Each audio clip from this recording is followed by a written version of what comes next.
ఈ వీడియో ప్రతి యవ్వన చెల్లి తమ్ముడు కోసం. ఈ వీడియో ప్రత్యేకం మీకు అంకితం నాన్న. చాలా జీవితాలు నాశనం అయిపోతున్నాయి కదా, అందులో నీ జీవితం కూడా ఉందా? ఎలా పడితే అలా ఉంటున్నావా? జీవితం అంతా కూడా నాశనం అయిపోయింది. ఇప్పుడు దుఃఖపడుతున్నావు కదా, ఇప్పుడు దుఃఖపడద్దు. ఇదిగో నీ జీవితం అంతా నాశనం అయిన తర్వాత నువ్వు దుఃఖపడితే ఏం లాభం? అందుకనే తల్లిదండ్రులు చెప్పిన మాటను వినాలి. దేవుడు ఏదైతే ఉపదేశాలు ఇస్తున్నారో ఆ ఉపదేశాలు పట్టుకోవాలి.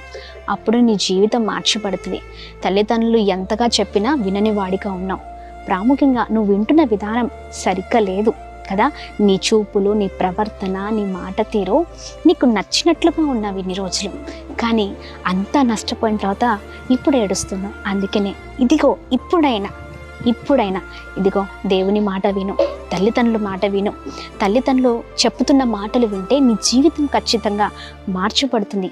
అందుకనే ప్రభు మాట్లాడుతున్నారు. సామెతల గ్రంథం 10వ అధ్యాయము 1వ వచనంలో అద్భుతకరమైన మాట ఉంది. జ్ఞానం గల కుమారుడు తండ్రిని సంతోషపరచును, బుద్ధి లేని కుమారుడు తన తల్లికి దుఃఖము పుట్టించును. Praise the lord. కుమార్తె కానీ కుమారుడు కానీ, ఇదిగోండి జ్ఞానం కలిగిన కుమారుడు తండ్రిని సంతోషపరుస్తాడు, తండ్రి తల్లిని. మరి జ్ఞానము లేనివాడు, జ్ఞానము లేని కుమార్తె దుఃఖాన్ని తీసుకొని వస్తుంది. అందుకనే జ్ఞానం కలిగి మెదుకో.